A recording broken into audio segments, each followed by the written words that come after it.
আসসালামু আলাইকুম। একটু মনোযোগ দিবেন। 2 নম্বর হলো সম্পদ। যাদের সম্পদ আছে তারা আসলে বিপদের মধ্যে পড়ে গেছে। সম্পদ যাদের আছে 2.5 টাকা যাকাত দেওয়া লাগবে। ধরে কোন কথা ঠিক কি না?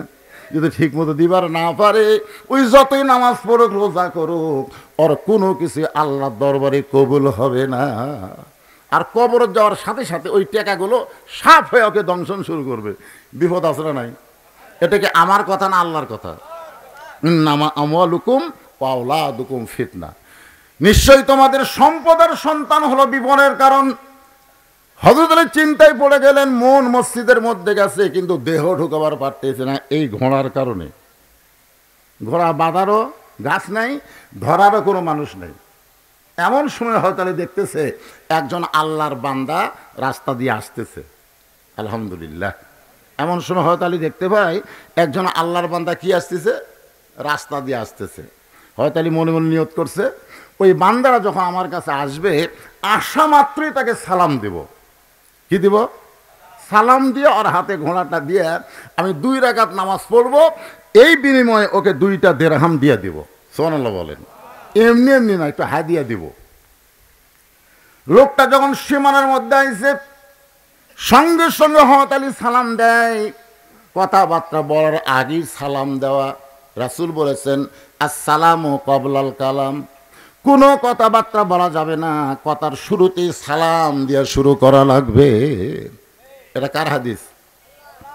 অনেক নেতারাই হাদিস মানে না, অনেক বক্তারাও এখন এখানে এসে যদি কোনো বক্তা বলে আজকের মাহফিলের সম্মানিত সভাপতি, আজকের মাহফিলের প্রধান অতিথি, আজকের মাহফিল আমার শ্রোতা মণ্ডলী, পর্দার অন্তরের মা বোনেরা, সবাইকে লক্ষ্য করে আমার ভক্তিপূর্ণ সালাম, আসসালামু আলাইকুম। আপনারা বলেন তো হাদিস অনুযায়ী সালাম হচ্ছে?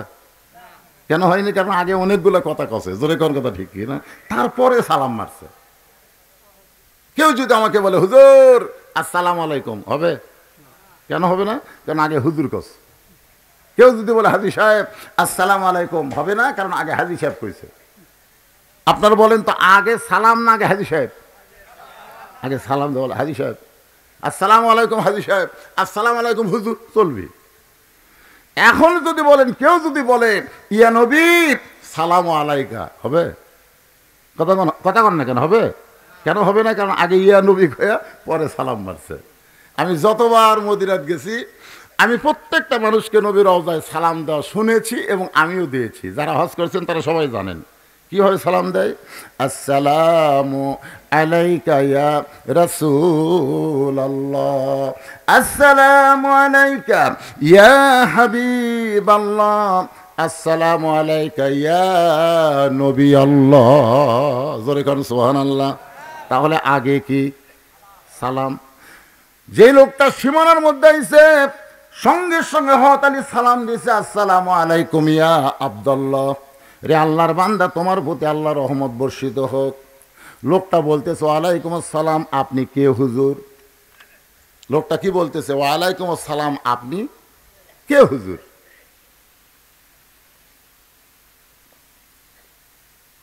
বলতেছে মাঝে মাঝে জায়গা খালি আছে, মাঝে মাঝে।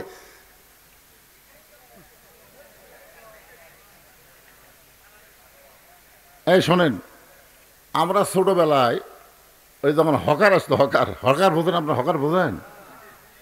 ঘন্টার পর ঘন্টা দাঁড়িয়ে থেকে আমরা হকারই শুনছি রে। আজকে যদি কিছু লোক দাঁড়িয়ে থাকে অসুবিধা কি? এরা চাপবে না, যতই জায়গা থাকে এরা চাপবে না। মাঝে মাঝে কোথায় আমি তো জায়গা দেখতে পাচ্ছি না, যদি থাকে ভাই যান, রায় তো অনেক হয়ে গেছে, আর কি জায়গার দরকার? ঠিক আছে, অনেক রাত হয়ে গেছে। যদি থাকে আমি 1 মিনিট একটু জিকির দিলাম, এই জিকিরের ফাঁকে আপনি একজনকে বসার জায়গা করে দেন, আল্লাহ পাক আপনাকে জান্নাতে একটা জায়গা দিয়ে দিবে। এই বিশ্বাসে সামনের দিকে চেপে বসেন আর জিকির করেন, লা ইলাহা ইল্লাল্লাহ, লা ইলাহা, লা ইলাহা ইল্লাল্লাহু মুহাম্মাদুর রাসূলুল্লাহ সাল্লাল্লাহু আলাইহি ওয়াসাল্লাম। আমার কথা কি আপনারা বুঝতেছেন? হ্যাঁ, জিকির বন্ধ এখন, জবান বন্ধ করে সবাই মনোযোগ দিয়ে শুনবেন। লোকটা বলতেছে ওয়ালাইকুম সালাম, আপনি কে হুজুর? আপনারা বলেন তো ওয়ালাইকুম সালাম বলে যখন বলতে যে কে হুজুর, ওই লোকটা কি হযরত আলীরে চিনে? হুজুর খান চিনে? চিনে না। আমি যদি আপনাদের এলাকায় এসে কাউরে সালাম দেয় আর ও যদি বলে ওয়ালাইকুম সালাম আপনি কে হুজুর, তখন বোঝা যাবে ও আমারে চিনে না। জোরে কান ঠিক কিনা? ওই জীবনে আমার ওয়াজ শুনে নাই, চিনবে না। কিন্তু যেই ব্যক্তি আমারে চিনে সে কোনোদিন বলবে না আপনি কে হুজুর। যেই বলতেছ ওয়ালাইকুম আসসালাম আপনি কে হুজুর, হযরত আলী চমকে উঠলেন। হযরত আলী চমকে উঠলেন, আমারে চিনে না এমন মানুষও দুনিয়াতে আছে। আছে না নাই? কথা কোন আছে না নাই? সাইদ হুজুরকে চিনে না এমন মানুষও দুনিয়াতে আছে। আছে না নাই? কথা কোন আছে না নাই? আল্লাহর নবীরও চিনে না এমন গর্ধব গাধা দুনিয়াতে আছে। আছে না নাই? কথা কোন আছে না নাই? আপনারা বলেন তো নবীরে কেউ যদি চিনে সে কোনোদিন তাজা দাড়ি খুর দিয়ে কামাবার পারবে? এই কথা কর না কেন? কেউ যদি নবীরে চিনে সে কেমনে এই জায়গা। এক মেয়ে আমারে কইছে হুজুর আমার স্বামী খুবই সুন্দর, আমি যখন স্বামীকে নিয়ে বাইরে যাই রাস্তার মেয়ের আমার স্বামীর দিকে তাকায় থাকে। হুজুর এমন কোনো দোয়া আছে যেটা আমল করলে আমার স্বামীর দিকে মেয়েরা তাকাবে না? আমি বললাম মা একটা আমল আছে, করতে পারবা? বলে কি আমল? বলে আমলটা হলো তোমার স্বামীকে চাচা বানাও। যেই বলছি চাচা বানাও এটা সেই খেপা। স্বামী কোনোদিন চাচা হয়? আমি বললাম চাচা কও না বানাও? আমি কি চাচা বলবার করছি, চাচা বানাবার করছি? তোমার স্বামীকে এমন চেহারা করো যাতে তোমার স্বামীরে চাচা কয়। জোরে কোন কি কয়? বাপ দাড়ি কামায় তাক কয় ভাই, বেটা দাড়ি রাখছে তাক চাচা কয়। এরকম মানুষ আছে না নাই? জোরে কোন আছে না? হ্যাঁ, ওই স্বামীর হাত পা ধরে অনেক অনুরোধ বিনোরোধ করে স্বামীর দাড়ি রাখাইছে, এখন দাড়ি 4 আঙ্গুল হয়ে গেছে। এখন স্বামীরে নিয়ে বাইরে গেলে মেয়েরা তো কেউ স্বামীর দিকে তাকায় না, আর স্বামীর দিকে কোনো মানুষ তাকায় না। কেউ তাকায় সালাম দেখে চাচা কেমন আছেন, তখন বউ কয়ে যাকরে আমার স্বামী যখন চাচা কাছে তাহলে আর কোনো শয়তান থাকলো না। বলে কোন কথা ঠিক কিনা? একটু মনোযোগ দেবেন। চিনা একটা ব্যাপার, একটা জানা একটা চিনা। এই যে কোরআনের মাহফিল আপনার বসে আছেন, এ কোরআন থেকে হেদায়েত নিতে গেলে আগে কোরআনকে আমাদের জানা লাগবে, তারপরে জানতে গিয়ে কোরআনকে আমাদের চিনা লাগবে। যেই কোরআন ধরতে গিয়া বলা হয়েছে লা ইয়ামুসসুহু ইল্লাল মুতাহহারুন, ততক্ষণ পর্যন্ত কোরআন স্পর্শ করতে পারবা না যতক্ষণ তুমি পবিত্র না হবা। যেই কোরআন নাজিল হওয়ার কারণে যেই রাতে নাজিল হয়েছে ওই রাতের দাম 1000 মাসের চাইতেও বেশি। শুধুমাত্র নাজিল হওয়ার কারণে একটা রাতের দাম যদি 1000 মাসের চাইতে বেশি হয়, সেই রাত জাগার জন্য আমরা সারা রাত চেতন থাকি, কিন্তু কি কারণে রাতটার দাম হলো সেই কোরআনকে আমরা জানি না, চিনি না। জোরে কোন কথা ঠিক কি না? কথা কন। আপনারা বলেন তো লাইলাতুল কদরে খায়রুম মিন আলফি শাহর, লাইলাতুল কদর রাত 1000 মাসের চাইতে উত্তম হওয়ার কারণ কি? ওই রাতে আল্লাহ কোরআন নাজিল করছে। শুধু কোরআন নাজিল করার কারণে রাতের দাম যদি 1000 মাসের চাইতে বেশি হয়, সেই কোরআনকে গ্রহণ করলে আমাদের দাম কেমন হবে? একই গাছ দিয়া 3টা জিনিস বানাচ্ছে, একটা খাট, একটা সোফা আর একটা রেহাল। কয়টা? 3টা জিনিস বানাচ্ছে, একটা কি খাট, একটা সোফা আর একটা রেহাল। আপনারা বলেন তো এই 3টার বেশি মধ্যে দাম বেশি কার? দেখছেন দেখছেন? আরে এই কাঠ এত দামি হওয়ার কারণ কি? কোরআনের সাথে এই রেহালের সম্পর্ক, আর খাটের সাথে মানুষের সম্পর্ক, সোফার সাথে মানুষের সম্পর্ক, আর রেহালের সাথে আল্লাহর কোরআনের সম্পর্ক। আল্লাহর কোরআনের সঙ্গে সামান্য সম্পর্কের কারণে রেহালের দাম যদি বেড়ে যায়, সেই কোরআনকে বাংলার মুসলমান গ্রহণ করলে ওই মানুষটার দাম কত হবে আমাদের জানার অধিকার আছে না নাই? ধরে কেন আছে না নাই? এমনি মাদ্রাসায় বাচ্চারা আসে না, যারা আসে তারা গরিবের সন্তান, মাথায় একটা পাগড়ি দেওয়া হলো, সবাই খেয়ালও করলেন না। আমাদের গ্রামে একটা MBBS ডাক্তার আছে রে, আমাদের গ্রামের সচিবালয়ে চাকরি করে রে, বুয়েটের 2টা ইঞ্জিনিয়ার আছে রে, ওর গ্রামে যে 7টা হাফেজ আছে, ওই শালা একবারও কয় না। জোরে কোন কথা ঠিক কিনা? তোমার গ্রাম যে ইঞ্জিনিয়ার, মন্ত্রী, MP হাঁটে গেলে তোমার গ্রামের গোরস্থানের কোনো লাভ নাই। আর হাফিজ সাহেব যদি হেঁটে যায় জুতার ভরসা আল্লাহ 40 দিন কবর আযাব মাফ করে দেয়। আর সেই গ্রামে একটা হাফিজি মাদ্রাসা আছে, কত বড় ভাগ্যবান বুঝি না তো, কারণ সম্পর্কই নাই কোরআনের সাথে, আমরা দাম বুঝবো কেমনে? একটু মনোযোগ দিয়ে শুনবেন। লোকটা বলতেছে আপনি কে হুজুর? হযরত আলী বললেন ভাই আমি যাই হই না কেন আমার ঘোড়াটা ধরো, একটু সময়ের জন্য আমার ঘোড়াটা ধরো, আমি আল্লাহর ঘরের মধ্যে ঢুকে 2 রাকাত নামাজ আদায় করব। 2টা রাকাত নামাজ পড়া পর্যন্ত তুমি কি আমার ঘোড়া ধরতে পারবা না? লোকটা বলতেছে 2 রাকাত কেন, 200 রাকাত পড়েন আমার কোনো আপত্তি। 2 রাকাত কেন, 200 রাকাত পড়েন আমার কোনো আপত্তি নাই। আলী চমকে গেল, কে রে? যেই বেটা আমি সালাম দিলে কয় আপনি কে হুজুর? আর তার ঘোড়া বলতে 2 রাকাত কেন, 200 রাকাত পড়েন আমার কোনো আপত্তি নাই। অতি ভক্তি, জোরে কোন অতি ভক্তি। আমাদের বাংলাদেশে অতি ভক্তি চোর। এই যে সামনে আবার উপজেলা নির্বাচন আসতেছে না, এই অতি ভক্তির লোকের আসবে। কি ভক্তি ভাই! রাস্তা দিয়ে ফকির যাচ্ছে, ড্রাইভারও কইছে গাড়ি থামাও। ড্রাইভার বলে স্যার গাড়ি থামাবো কেন? বলে মানুষ যাচ্ছে, চোখত পড়ে না? বলে রাস্তার তো কোনো মানুষ নাই। ওটা কে আসছি স্যার? ওটা তো ফকির। ভোটের আগে ফকির ওজা আহমদ, থামা। গাড়ি থামাইলে নেতার নামে ফকিরকে সালাম দেয়, বলে চাচা কেমন আছেন? ফকির খেলে চারিদিকে এরকম দেখে, তুমি কারে সালাম দিলা বাবা? আপনারই দিলাম, আমি তো মানুষ না, ভিক্ষা করে খাই। ভোটের আগে আপনিও যা আমিও তাই। আপনারা বলেন যারা অতি ভক্তি করে গরিবের বন্ধু হয় এরা কিন্তু সবচাইতে বড় বাটপার। ধরে কোন কথা ঠিক কি না? আগে আমরা বলতাম অতি ভক্তি চোরের লক্ষণ, আর চোরের মন, জোরে কোন চোরের মন। আর বর্তমানে চোরের মন পুলিশ পুলিশ না, বরং পুলিশের মন হলো র্যাব র্যাব। জোরে কোন ঠিক কি না? বর্তমান বাংলাদেশে চোরের চাইতো অনেক পুলিশ বড় চোর। জোরে কোন আছে না নাই? এখানে পুলিশ নিয়ে কোনো ওয়াজ করতেছি না, যেটা বলতেছি সামান্য হিন্স দিয়ে গেলাম। আপনারা যদি কোনো সময় থানায় যান তাহলে বুঝবার পারবেন, না গেলে বুঝবেন কেমনে? একটু মনোযোগ দেবেন। হযরত আলী লোকটার হাতে ঘোড়া দিয়ে আল্লাহর ঘরের মধ্যে ঢুকতেছে, ওই লোকটা হলো ঘোড়া চোর। জোরে কোন কি চোর? এই জন্যই বলতেছে আপনি 2 রাকাত কেন, 200 রাকাত পড়েন আমার কোনো আপত্তি। কারণ চোরের হাতত ঘোড়া দিয়া হযরত আলী কোথায় ঢুকতেছে? জোরে বলেন না কেন? চোরের হাতে ঘোড়া দিলে আর চোরের হাতে দেশ দিলে, চোরের হাতে যখন কোনো দেশ যাবে, বাটপারের হাতে যখন কোনো দেশ যাবে, ওই দেশটার বাজার নিয়ন্ত্রণ থাকবে না। শনিবারে 600 টাকার গোস্ত কিনবেন, আবার রবিবারে 700 টাকা লাগবে। জোরে কোন ঠিক কি না? হায় হায়, নিয়ন্ত্রণ নেই। এই রমজানের আগে তরমুজ রাখছিল 100 টাকা কেজি।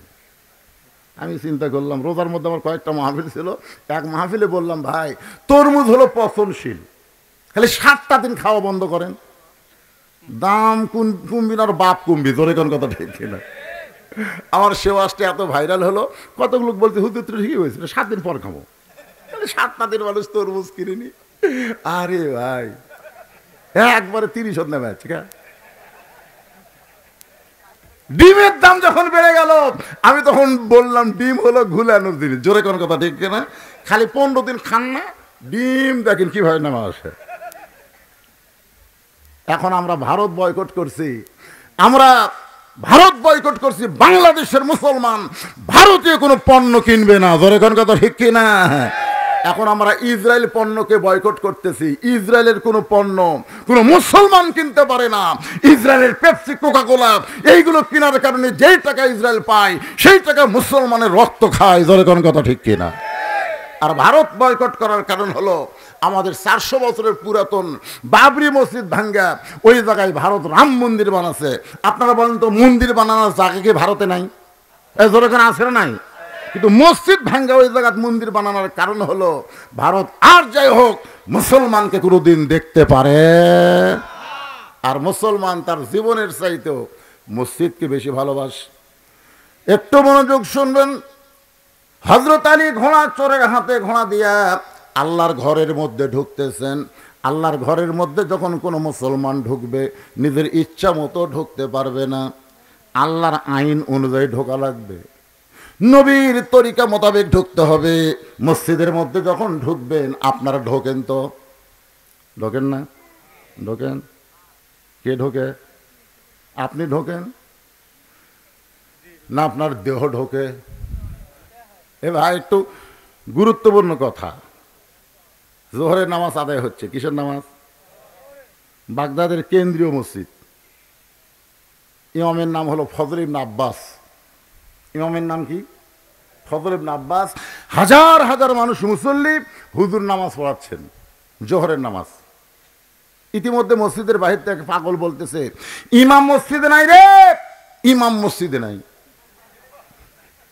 তখন সমস্ত মুসল্লি চোখ তেরা করে দেখতেছে, আছে একটা পাগলা বলতেছে ইমাম মসজিদে নাই। ওই পাগলার কথার গুরুত্ব দিয়ে চোখ টেরা করে দেখতেছি ইমাম আছে।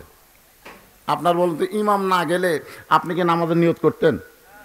তাহলে নামাজ শুরু হয়ে গেছে।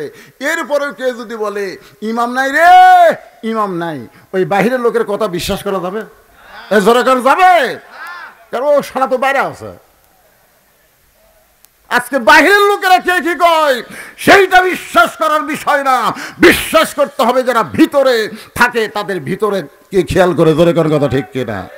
আজকে কোরআনের মধ্যে কি আছে বাইরের লোক কেমনে জানবে? ওরা জীবনে কোরআন হাত দিয়ে ধরেনি, কোরআন স্পর্শ করেনি, সূরা মুলুক কোনোদিন তেলাওয়াত করেনি, ওই লব উল্টা কয়। এখনকার বক্তারা কোরআনে আবার রাজনীতি পায়। জীবনে কোরআন হাত দিয়ে ধরে নাই। যেই কোরআন একটা সূরাই রয়েছে রাজরাজত্ব, তাবারাকাল্লাযী পড়েন, তাবারাকাল্লাযী বিয়াদিহিল মুলক ওয়া হুয়া আলা কুল্লি শাইইন কাদির। মসজিদের মধ্যে যখন ঢুকবেন তখন কোন পায়ে? শুধু ডান পায়ে ঢুকলে হবে না, জবান খুলে একটা দোয়া পড়া লাগবে, আল্লাহুম্মা ফতাহলি আবওয়াবা রহমাতিক। হযরত আলী মসজিদের মধ্যে ঢুকে নিয়ত করলেন, আল্লাহ, যে ভাই আমার ঘোড়া ধরে আমাকে 2 রাকাত নামাজ পড়ার সুযোগ করে দিল, নামাজ শেষ করে তাকে 2টা দিরহাম হাদিয়া দেব, এই নিয়ত করে হযরত আলী 2 রাকাত নামাজের নিয়ত করলেন। 2 রাকাত নামাজ যখন নিয়ত করলেন, ঘোড়া চোর এবার ঘোড়ার লাগাম টানে নিয়ে এসে দরজার দিকে দেখে নামাজের সাইজ কীরকম। কারণ নামাজের সাইজ যদি ভালো হয় তাহলে ঘোড়া চুরি করা যাবে, আর সাইজ যদি খারাপ হয় তাহলে নিয়ত করলেও চুরি করা যাবে? যাবে? একলাই নামাজ পড়তেছে, জামাত শেষ, আর 1000 টাকার জুতে ওই যে কাঠের বাক্স, সে বাক্সের মধ্যে থুয়ে নামাজের নিয়ত করছে। জোহরের সুন্নত কয় রাকাত? 4 রাকাত। জুতাটা লিয়া যাবার চাই, এই মনে করে চোর যায় কেবল বাক্স হাত দিছে, ওই নামাজ বাদ দিয়ে খস করে হাত ধরছে। চোর বলতেছে, ভাই আপনি তো নামাজ পড়তেছেন। জুতাওয়ালা বলতেছে, ভাই ইলা জিহাতেল কাবা ওয়া জুতা, তুই কি মনে করছিস আমার নজর খালি কাবার দিকে, আমার নজর জুতার দিকে রে। এখন একটা গানও নামছে, একজন মানুষ হইয়া তুমি কয়জনকে দিবা মন, কয়জনকে বিলাও মন, এরকম একটা গান আছে না নাই? একজন মানুষ হইয়া তোমার মন থাকে 2 দিকে, জুতার দিকে এবং নামাজের দিকে। ফাওয়াইলুল লিল মুসাল্লিন, তুমি কোনোদিন মুসল্লি হবার পারবা না, তুমি অয়েল নামক জাহান্নামে হবে। নামাজ পড়ার পরে অনেক মানুষ জাহান্নামে যাবে। সূরা মাউনের মধ্যে আছে না নাই? এজোর এখন আছে না নাই? একটা হলো জুতা চোর, আর একটা হলো নামাজ চোর। এই 2টা চোরের মধ্যে কোন চোর বড়? এজোর এখন কোন চোর বড়? এখন ঘোড়ার লাগাম ধরে যেই মানুষটা আছে চিন্তা করতেছে যে আমার ঘোড়া দিয়া 2 রাকাত নামাজ পড়তে গেল, ওর নামাজের সাইজটা কীরকম একটু দেখার দরকার। আপনারা বলেন তো, নামাজের সাইজ আছে না নাই? এমন একজন ব্যক্তি নামাজ শুরু করছেন যার নাম হলো হযরত আলী। আল্লাহ রাসূল বলেন, আমার আলী যখন নামাজের মধ্যে শামিল হয়, আনতা আবুদুল্লাহ কাআন্নাকা তারাহু ফাইন লাম তাকুন তারাহু ফাইন্নাহু ইয়ারাকা। শুধুমাত্র হযরত আলীর জন্য বুখারী শরীফের এই হাদিস নবী আমাদের সামনে বয়ান করেছেন, যখন তোমরা নামাজের মধ্যে ঢুকে যাবে, নামাজের মালিক আল্লাহকে তোমরা দেখতে পাবে। যদি আল্লাহ দেখা সম্ভব না হয়, আল্লাহ আল্লাহ তোমাকে দেখতেছে, এই বিশ্বাস তোমার কলিজার মধ্যে চলে আসবে। বুখারী শরীফের হাদিস। আচ্ছা, আমরা কি আল্লাহ দেখবার ভাই? কিন্তু আল্লাহ যে আমাকে দেখতেছে এই ব্যাপারে কোনো সন্দেহ আছে? তাহলে সেই মসজিদে গামছা গাওয়ার দিয়ে নামাজ পড়ে আসতেছে, 4 হাতে এক গামছা চাদরের মতন গাওয়ার দিয়ে, গরমের দিন তো। তাই বললাম, চাচা গামছা গাওয়ার দিয়েছেন? চাচা বলতেছে ফতুয়া দে, ফতুয়া দে, নামাজ হবি না, ফতুয়া দে।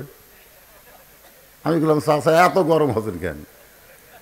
শুধু বলছি গামছা গাওয়ার দিয়েছেন, এত গরম। তোর মরনা মানুষ, তুই ফতুয়া দে, গামছা গাওয়ার দিয়ে নামাজ হবি না, ফতুয়া দে। আমি বললাম, চাচা এই গামছা গাওয়ার দিয়ে আপনি জামাইয়ের বাড়ি যাওয়ার পারবেন? চাচা বলতে, তুই কি পাগল হয়েছিস? আমার পাঞ্জাবি নাই। এই বছরই 7টা পাঞ্জাবি বানাছি, 5টা আমাকে দিছে, তাহলে 12টা পাঞ্জাবি আমার আছে। তাহলে গামছা গাওয়ার দিয়ে জামাইয়ের বাড়ি যাবো কেন? যার পাঞ্জাবি আছে সে আবার গামছা গাওয়ার দিয়ে যাবে কেন? তো গামছা গাওয়ার দিয়ে জামাইয়ের বাড়ি যাওয়ার পারবেন না, আল্লাহর ঘরত আসেন। আপনার জামাই দেখবে দেখে আপনার শরম লাগতেছে, আপনি যে আল্লাহর ঘরের মধ্যে ঢুকতেছেন, আল্লাহ কি দেখতেছে? কথা কর না কেন? দেখতেছে না? লিবাসুত তাকওয়া, আল্লাহ কোরআনে বলেছেন এমন একটা পোশাক পরে মসজিদের মধ্যে ঢুকবে যে পোশাক তোমাকে তাকওয়ায় পৌঁছে দিবে। জোরে কোন সুবহানাল্লাহ। এমন একটা শার্ট গাওয়ার দিছে টিকনার উপর, এক ফুল প্যান্ট পরছে এত টাইট, রুকুর থেকে যখন সেজদাত গেছে পিছনের জিনিস কাল টেপা হয়ে আছে। এখন আর পাশে যে বেটা নামাজ ধরছে ওর কাবরা ঠিক আছে? কথা কর না কেন? এই শার্ট পরে যারা নামাজ পড়ে, শার্ট, আপনি যদি শার্ট পরে নামাজ পড়েন, লুঙ্গি পরে শার্ট পরে নামাজ পড়তেছেন, আপনার পিছনের কিছু ঢপ বোঝা যায়। আর যদি আপনার পাঞ্জাবি থাকে, ওই পাঞ্জাবিটা এসে আপনার পিছনটা ঢাকা দিবে। ধরে কথা কর না কেন? বিপদ তো পড়েননি?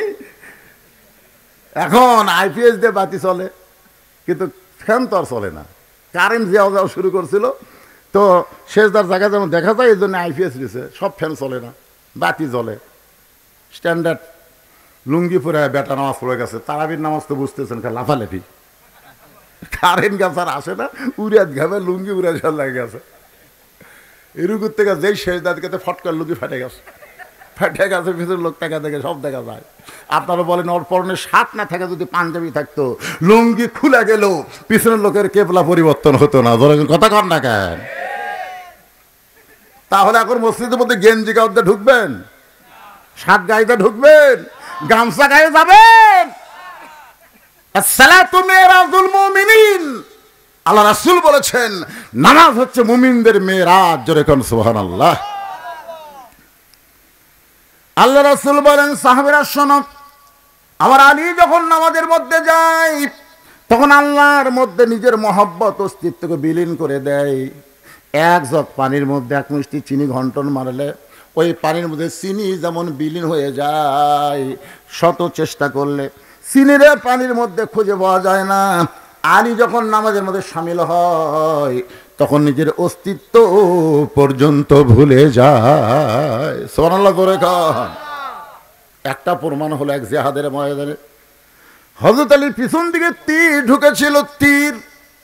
সাহাবীরা বললেন, ইয়া রাসূলুল্লাহ, হযরত আলীর পিছন দিকে তীর ঢুকে গেছে, ওই তীরটা ভিতরে গোস্তের সঙ্গে এমনভাবে জমাট বেঁধে গেছে, এখন তীরের শলাকায় হাত দিলে হযরত আলী চিৎকার দিয়ে কান্দে, হুজুর এখন আমরা পিছন দিক থেকে তীরটা কেমনে বার করব?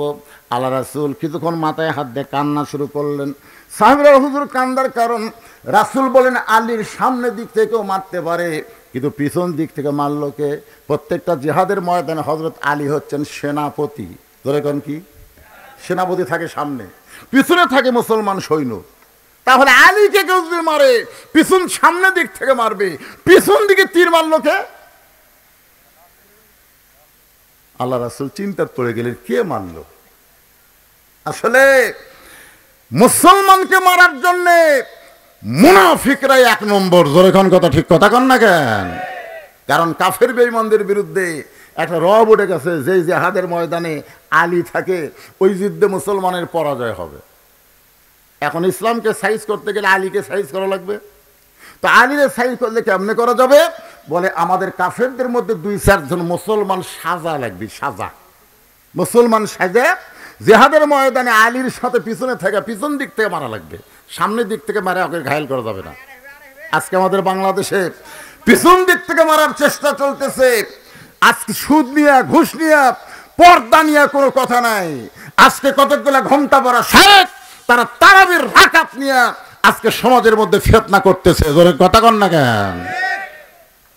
আজকে ফিলিস্তিনের মুসলমানকে যে হারে ইসরায়েলি ইহুদিরা হত্যা করতেছে, এই ব্যাপারে ঘোমটাওয়ালা শায়েখদের কোনো কথা নাই। তারাবি কয় রাকাত পড়া লাগবে, নামাজের পরে মোনাজাত আছে না নাই, এইরকম নফল বিষয় নিয়ে এই শয়তানেরা ফিতনা করতেছে। কথা কন না কেন? কথা কন। গোটা বাংলাদেশ সুদ দিয়া, সুদ কি রে? আল্লাহ রাসূল সুদের পাপ বলতে গিয়ে 3 বার মুখ ধরলেন। সুদের পাপ, ঘুষের পাপ, জিনার পাপ, মদ খাওয়ার পাপ, সব পাপের কথা বলতে রাসূল মুখ ধরেনি। সুদের কথা বলতে গিয়ে এর সাহাবারা বললেন, হুজুর মুখ চেপে ধরেন। কেমনে বলি, শরম লাগে। সুদের পাপ কেমনে বলি, শরম লাগতেছে, কিন্তু বলা লাগবে তো।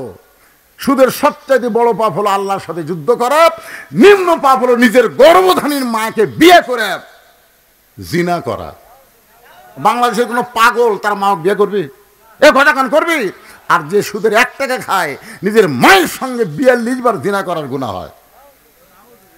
আজকে টিভিতে দেখবেন সুদ নিয়ে কোনো আলোচনা নাই, খালি আলোচনা হচ্ছে সারা তারাবির নামাজ কয় রাকাত। জোরে কোন কথা ঠিক কিনা?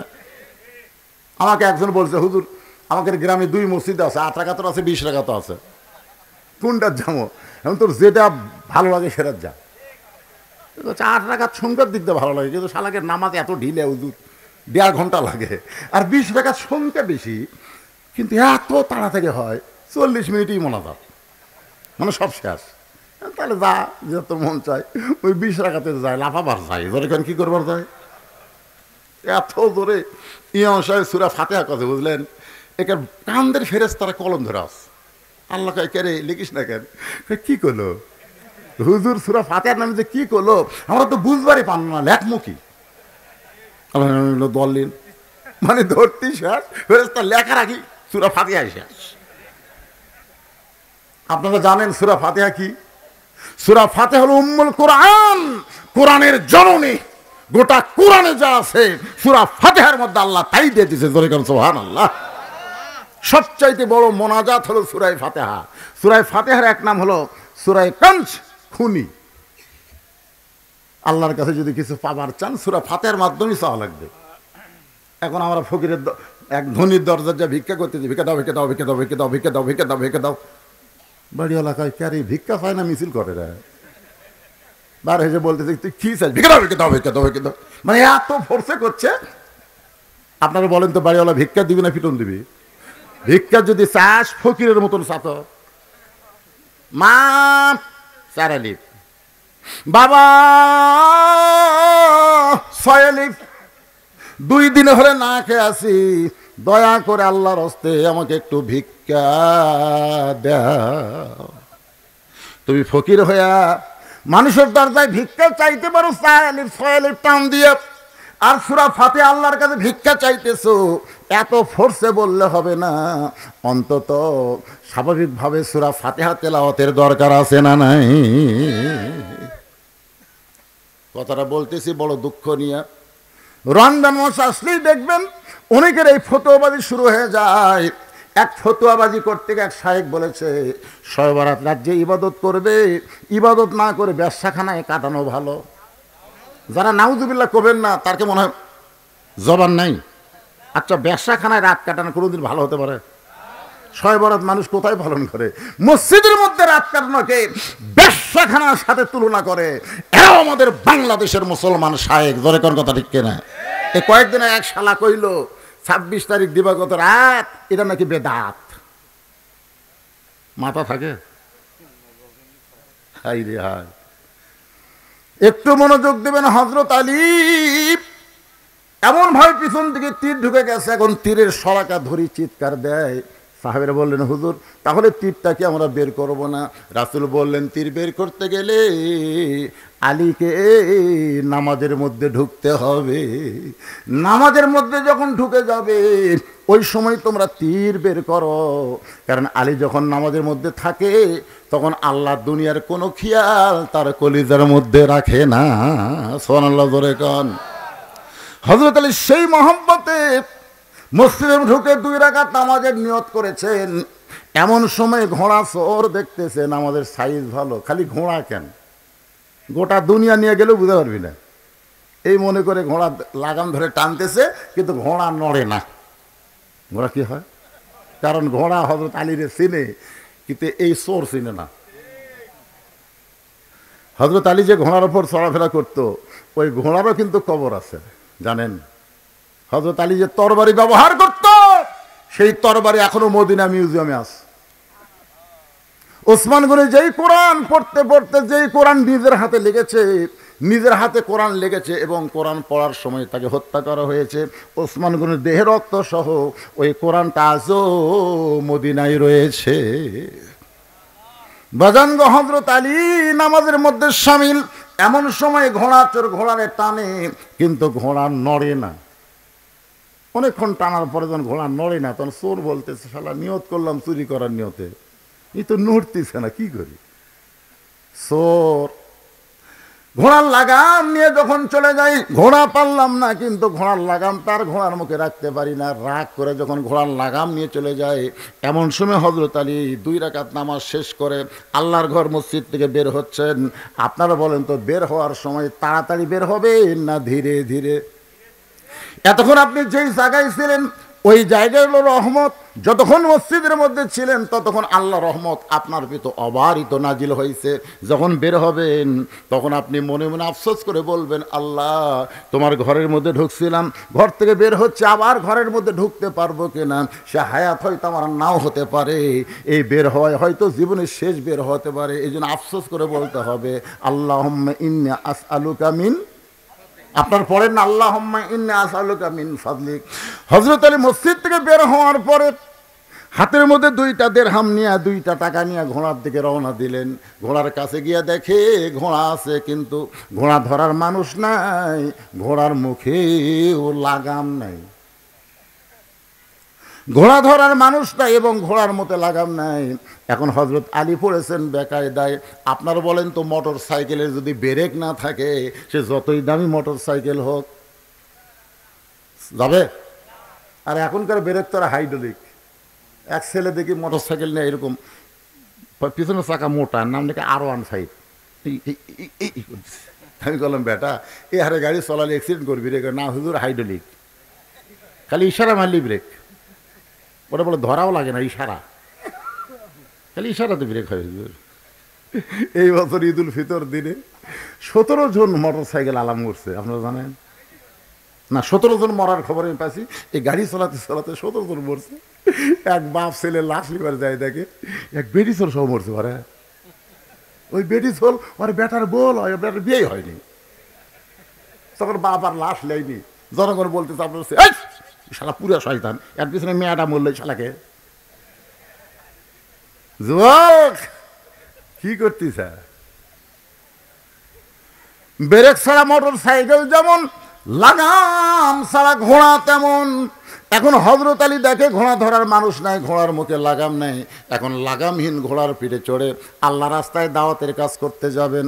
ওমান আহসানু কাওলাম মিম্মান দাআ ইলাল্লাহ ওয়া আমিলা সলিহান ওয়া ক্বালা ইন্নানি মিনাল মুসলিমিন। ওই ব্যক্তির চাই উত্তম কোনো ব্যক্তি নাই, যে ব্যক্তি মানুষকে আল্লাহ রাস্তায় দাওয়াত দেয়। এই আয়াতকে সামনে নিয়ে কিন্তু কথা বলতেছি, কিন্তু হযরত আলী পড়ছে বেকায়দায়। ঘোড়া আছে, কিন্তু ঘোড়ার মুখে কি নাই? আপনারা বলেন তো, লাগাম বোঝেন? আপনারা লাগাম বোঝেন? লাগাম ছাড়া ঘোড়ার পিঠে চড়া আর ব্রেক ছাড়া মোটর সাইকেলে চড়া একই অবস্থা। আলী চিন্তায় পড়ে গেলেন, কি করব? এমন সময় দেখে এক আল্লাহর বান্দা রাস্তা দিয়ে আসতেছে, এক আল্লাহর বান্দা রাস্তা দিয়ে আসতেছে। হযরত আলী মনে মনে নিয়ত করছে যে 2টা দিরহাম পকেট থেকে বার করছি, ওই 2টা দিরহাম আল্লাহর বান্দাকে দিয়ে বলবো, ভাই, আমি আলী পড়ছি বেকায়দায়, আশেপাশে কোনো বাজার থাকলে 2টা দিরহাম দিয়ে ঘোড়ার লাগাম কিনে নিয়ে আসবা, আল্লাহ পাক তোমার হেফাজত করবে। এই নিয়ত করে হযরত আলী দাঁড়ায় আছে। এমন সময় লোকটা সীমানার মধ্যে আসলি আলী সালাম দিবে, কিন্তু হযরত আলী সালাম দেওয়ার আগেই লোকটা আলীরে সালাম দেয়, আসসালামু আলাইকুম আলী। জোরে কোন সুবহানাল্লাহ। হযরত আলী চমকে গেল। আমি সালাম দিবার চাইলাম, কিন্তু আমি সালাম দেওয়ার আগে লোকটা আমাকে সালাম দিয়ে বলতেছে, আলী ভাই আপনি কেমন আছেন? সঙ্গে সঙ্গে আলী বলতেছে, ওয়ালাইকুম আসসালাম ভাইজান, আপনি কি আমারে চিনেন? আপনি যে আমারে সালাম দিলেন, আমি কেমন আছি জানতে চাচ্ছেন, আপনি কি আমারে চিনেন? সঙ্গে সঙ্গে লোকটা কান দিয়ে বলে, আপনাকে চিনে না এমন মুসলমান দুনিয়াতে না। সুবহানাল্লাহ খান। আগেরটা কি করছিল? কথা কয় না কেন? আগেরটা কি করছিল? আপনি কে হুজুর? আর ইনি বলতেছে আপনাকে চিনে না এমন মুসলমান দুনিয়াতে নাই। আলী বললেন, তুমি আমার কেমনে চিনো? বলে, আমি চিনি, মসজিদ নববীতে একদিন আল্লাহ রাসূল বললেন যে তোমরা কি জানো আমি নবীর চাইতেও একজন সম্মানিত ব্যক্তি তোমাদের মাঝখানে বসে আছে। সাহাবেরা বললেন, হুজুর আমাদের মাঝখানে না, আপনি হলেন সবচাইতে সম্মানিত। রাসূল বললেন, তোমরা বললে হবে না তো, আমার চাইতেও ভাগ্যবান একজন ব্যক্তি তোমাদের মাঝখানে বসে আছে। সমস্ত সাহাবীরা চমকে বলে, ইয়া রাসূলুল্লাহ আপনারা চাইতে ভাগ্যবান পৃথিবীতে কে আছে? রাসূল বললেন, ওই ব্যক্তি হলো আমার চাইতে ভাগ্যবান যার বউটা হবে জান্নাতি নারীদের নেত্রী। বাবা আদম থেকে আমি নবী পর্যন্ত যত নবীর বিবি আছে, বিবিরা জান্নাতি, কিন্তু জান্নাতি নারীদের নেত্রী হবার পারবে না। জান্নাতি নারীদের নেত্রী হবে আমার কলিজা টুকরা ফাতেমা। ওই ফাতেমার স্বামী যিনি, তিনি হলেন পৃথিবীর ভাগ্যবান স্বামী। সুবহানাল্লাহ খান। হ্যাঁ, রাসূল বলেন, খাদিজা মনটা ভার করে থাকো। কারণ কি? বলে, হুজুর যে কোনো সময় আমার মৃত্যু হবে। হুজুর মরার আগে একটা খুশির খবর কি আপনি আমাকে দেওয়া যায় না? রাসূল বলেন, খুশির খবর হলো এই দুনিয়াতে 10 জন পুরুষকে আল্লাহ জান্নাতের সার্টিফিকেট দিয়েছে। কয়জন? 10 জন নারীকেও আল্লাহ জান্নাতের সার্টিফিকেট দিচ্ছে। তো এখন খাদিজা বলে, হুজুর আমি এতদিন জানতাম 10 জন পুরুষকে আল্লাহ জান্নাতের সার্টিফিকেট দিয়েছে, 10 জন নারীকে। বলে, পুরুষের মধ্যে 1 নম্বর জান্নাতি হলো আবু বকর, আর নারীদের মধ্যে 1 নম্বর জান্নাতি হলো খাদিজাতুল কুবরা। কি খুশি! রাসূল বলে, খাদিজা খুশি কেন? বলে, 1 নম্বর জান্নাতি খুশি হব না? আল্লাহ রাসূল বলে, খাদিজা আল্লাহ আপনাকে জান্নাতের 1 নম্বর জায়গা দিবে, কিন্তু জান্নাতে নারীদের নেত্রী আপনি হবার পারবেন না। জান্নাতে নারীদের নেত্রী হবে আপনার কলিজা টুকরা মেয়ে ফাতেমা। খাদিজা বললেন, ইয়া রাসূলুল্লাহ আমি হলাম মা, ফাতেমা হলো মেয়ে, আমি মাকে বাদ দিয়ে আল্লাহ ফাতেমাকে সাইয়্যিদাতুন নিসা আহলিল জান্নাহ কেন ঘোষণা করলো? রাসূল বলেন, খাদিজা কারণ হলো 2টা। 1 নম্বর কারণ হলো আপনি আপনার হায়াতের 55 বছর কাফের ছিলেন, আর ফাতেমা জন্মসূত্রে জান্নাতি হয়ে জন্মেছে। কারণ মা খাদিজা যখন ঈমান গ্রহণ করছে তখন খাদিজার বয়স হলো 55 বছর। জোরে কোন কয় বছর? ও খাদিজা, আপনার নাকের চেহারা, মুখের চেহারা দুনিয়ার বহু পুরুষ মানুষ বলতে পারে, কিন্তু ফাতেমা এমন পর্দানিশী, তার নাকের চেহারা, মুখের চেহারা দুনিয়ার কেউ বলতে পারবে না। শুধুমাত্র পর্দানিশী হওয়ার কারণে আল্লাহ ফাতেমাকে খাতুনে জান্নাত ডিগ্রি দিয়েছে। আমার মা বোনেরা পর্দার অন্তরালে কম না বেশি? এজরে কোন কম না বেশি? অনেক কম। পর্দার অন্তরালে বসে আপনাদের সাথে বেশি রে। ওরা এখন চিন্তা করবে, হুজুর কি আমাদের কোনো ওয়াজ করবে না? মায়েরা যারা ধৈর্য নিয়ে বসে আছেন, মা অবশ্যই আপনাদের আলোচনা আমি নিয়ে আসতেছি, একটু ধৈর্য ধারণ করেন। যে কথা বলতেছিলাম, এখন হযরত আলী বলতেছে, ভাইজান আপনি আমারে কেমনে চিনলেন? বলে, আমি আপনাকে চিনেছি আল্লাহর নবী দিয়া। নবী বললেন, সাহাবীরা রে তোমরা কি জানো বাবা আদম থেকে আমি নবী পর্যন্ত যত নবীর সন্তান নবী হবে, জান্নাতি হবে, কিন্তু জান্নাতি যুবকদের সর্দার হতে পারবে না। জান্নাতি যুবকদের সর্দার হবে আমার কলিজার টুকরা হাসান আর হোসাইন। এ হাসান হোসেনের বাবায় যিনি, তিনি হলেন পৃথিবীর ভাগ্যবান বাবা। সেই দিন থেকে আমি জানি আপনি সাধারণ কোনো মানুষ না। সোনাল্লাহ কেন? আলী বলতেছেন, ভাইজান তখন আমার একটা কাজ করে দাও। বলে, একটা কেন, 1000টা করবো। কি কাজ? বলে, 2টা দিরহাম নাও, 2টা দিরহাম নিয়ে বাজার থেকে একটা লাগাম নিয়ে আসো। এতক্ষণ কিন্তু লোকটা ঘোড়ার দিকে তাকায়নি। ঘোড়ার দিকে তাকায় বলে, হুজুর আপনি একটা জ্ঞানী মানুষ, আপনি একটা জ্ঞানী মানুষ হয়ে লাগাম ছাড়া ঘোড়া নিয়ে কেমনে বের হলেন? আলী বলতে যে ভাই পরে বলবো। কেন পরে না? এটা আমার মতন মূর্খ ভুল করতে পারে, এটা আপনি। আমি আর 5 ফিট বাজারে এই পকেটে টাকা 200 থুয়া, অনেকদিন আগের কথা, 200 টাকা থুয়া বাজার করতেছি। বাজার করার পকেটে হাত দিয়ে টাকা নেই। দোকানদার বলতে যে হুজুর কি ভাই পকেটে টাকা রাখছিলাম, টাকা তো নাই। আপনি আবার হুজুর, আপনার ওয়াজ জনগণ শোনে। আমি বললাম মিয়া টাকা হারাছে আমার, তুমি গরম কোন পকেটে টাকা রাখা লাগবে এইটাই যে হুজুর জানে না, তাই ওয়াজ করে কেমনে? আপনার কি এই পকেট ছাড়া আর কোনো পকেট নাই? না আছে তো সেই পকেটে থবেন। এটা থোছেন, এটা থই মানুষ ম্যাসওয়াক, এটা থই টয়লেট পেপার, এটা টাকা থয়। তাই বলে ভাই তাহলে ব্যাগ থেকে এখন এগুলো ঢালা না, ঢালা লাগবে না হুজুর, আজকে টাকা যখন নাই নিয়ে যান যান। আমি বললাম ভাই এই খবর জান তুমি কাকে দিও না, তুমি যে গরম অবস্থায় জনগণ শুনলে একই অবস্থা। এই কথা বলে আমি ব্যাগ নিয়ে যখন যাচ্ছি, এক লোক দৌড়ে হুজুর শোনেন আপনার বল পকেট মারছে। আমি বললাম তোমার কে কইলো? এই হাটের মধ্যে সরগুলো পড়ে গেছে, হুজুরের পকেট মারছে রে। আমি সেই দিনই বুঝলাম জ্ঞানী মানুষ সামান্য ভুল করলে জনগণ বলার একটা চান্স পায়। ধরে কোন কথা ঠিক কিনা? আলী বলতেছেন ভাইজান আমার ঘোড়ার মুখে লাগাম ছিল কিন্তু বর্তমানে নাই, তুমি কি 2টা দিরহাম দিয়া পাশের বাজার থেকে একটু লাগাম কিনে এনে দিতে পারবা না? লোকটা বলতেছে হুজুর আমার প্রশ্ন হলো আপনি লাগাম ছাড়া ঘোড়া নিয়ে কেমনে বের হলেন? আপনি সাধারণ কোনো মানুষ না। আল্লাহ রাসূল বলেছেন আনা মাদিনাতুল ইলমি ওয়া আলিও বাবুহা, আমি হচ্ছে এলেমের শহর, আলী হচ্ছে তার দরওয়াজা। জোরে কর না সুবহানাল্লাহ। আল্লাহ রাসূলের শেষ ওসিয়তের মধ্যে একটা ওসিয়ত ছিল, তোমরা যখন কোনো বিষয়ে আটকে যাবে, আমি নবী না থাকলেও আলী তোমাদের মধ্যে থাকবে, আলী তোমাদের সেই বিষয়ে ফয়সালা করে দিবে। জোরে কোন সুবহানাল্লাহ। আপনারা আলীর জীবনী পড়লে বহু কিছু জানতে পারবেন। একবার হযরত ওমর জেরুজালেমে গেছিল খ্রিস্টানদের এলাকায়। এর শেষ পজিশনে হযরত ওমর আছে রাখাল হয়ে রশি ধরে, আর রাখাল আছে উটের পিঠে শেষ পজিশনে। মাঝে মাঝে তো বদলাবদলি হয়েছে, একবার উমর একবার রাখাল, একবার উমর একবার রাখাল। কিন্তু লাস্টে গিয়া উমরের ভাগ্যে পড়ছে রশি ধরে, আর রাখাল উঠছে উটের পিঠে। তো জেরুজালেমের খ্রিস্টানরা ভাবছে যিনি উটের পিঠে বসে আছে তিনি হযরত উমর। এরকম একটা চকিয়া এনে উটের সঙ্গে লাগায় বলতেছে আমিরুল মুমিনিন আপনি সরাসরি নামতে কষ্ট হবে, এই চকিয়ার ওপর পা দেবেন। তারপরে একজন হামাগুড়ি দিয়ে বলতেছে খ্রিস্টান আমার পিঠের ওপর পা দিয়ে আপনি আস্তে করে জমিনে নামবেন। রাখাল যখন কান্না শুরু করছে, জেরুজালেমের খ্রিস্টানরা বলতেছে আমাদের অপরাধ কি কান্দেন?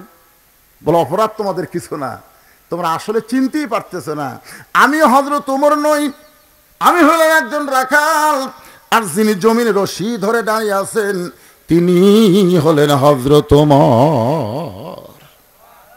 জেরুজালেমের খ্রিস্টানরা বলে এটা কেমনে হয়? অর্ধ পৃথিবীর খলিফা হয়ে জমিনে রশি আর রাখাল হয়ে উটের পিঠে কেমনে হয়? রাখাল বললেন আল্লাহর কোরআন দিয়ে যখন রাষ্ট্র চলবে তখন নেতা আর জনগণের মধ্যে এমন ভারসাম্যতা এসে যায়। ধরে কর সুবহানাল্লাহ। খ্রিস্টানরা বলতেছে তাহলে খামাখা আর ওই খ্রিস্টানের মধ্যে থাকবো কেন? হযরত ওমরের চরিত্র আদর্শ দেখে হাজার হাজার খ্রিস্টান ইসলাম গ্রহণ করলো। ধরে কর সুবহানাল্লাহ। কিন্তু যতগুলাই ছিল তাদের মধ্যে সবাই ইসলাম গ্রহণ করলে একজন বেঁকা ছিল। বেঁকা বেঁকা বোঝেন না? এখানে অনেক মানুষ কিন্তু আজকে ওয়াজ শুনে বুঝতেছে, আমলের নিয়ত করছে, কিন্তু কতগুলো লোক চিন্তা করে যা আসলাম তাই, আগেও যা পরেও তাই। আগে এশার নামাজও পড়েনি, ওয়াজের শেষেতে ফজর সেটাও পড়বি না, আগেও যা পরেও তাই। কুত্তার নেজের মতন বেঁকা আছে না নাই? দরকার আছে না নাই? তো ওই বেঁকা ওই মারছে দৌড়, ইমান গ্রহণ না করে এক দৌড়ে পাদ্রির কাছে গেছে। খ্রিস্টান ধর্ম যারা প্রচার করে এদেরকে বলা হয় পাদ্রি। হিন্দুদের মধ্যে হলো বামন, আর মুসলমানের মধ্যে হলো পীর। আমরা মৌলানারা কিন্তু তেমন সম্মানী না। মুসলমানের মধ্যে সবচাইতে সম্মানী হলো পীর সাহেব। ধরে করেন কি সাহেব? আমি বহু পীরকে দেখছি তাদের হাতে কেউ মুসাফা করলে খালি হাতে করে না, 50 টাকা 100 টাকা থাকি, কিন্তু আমার হাতে কেউ মুসাফা টাকা দেওয়া করে না। তখন আমি বুঝি এই হাতের চাইতে হাতের দাম বেশি পারে। তো মুসলমানের মধ্যে পীর, হিন্দুদের মধ্যে বামন, খ্রিস্টানদের মধ্যে পাদ্রি। ওই বেঁকা দৌড়ে গিয়ে বলে হুজুর ঘরের মধ্যে বসে জিকির মারেন, মদিনার থেকে উমর এসে সবগুলো মুসলমান করছে।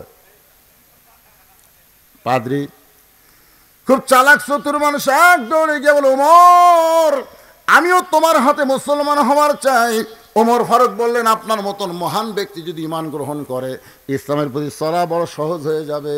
তাহলে আপনি পড়েন কলেমা। পাদ্রী বলতে যে পড়ার আগে আমার 4টা প্রশ্ন আছে, উত্তর দিবার পারলে মুসলমান হব, নচেত কিন্তু মুসলমান হব না। ওমর ফারুক বলে, পাদ্রী রে কী প্রশ্ন?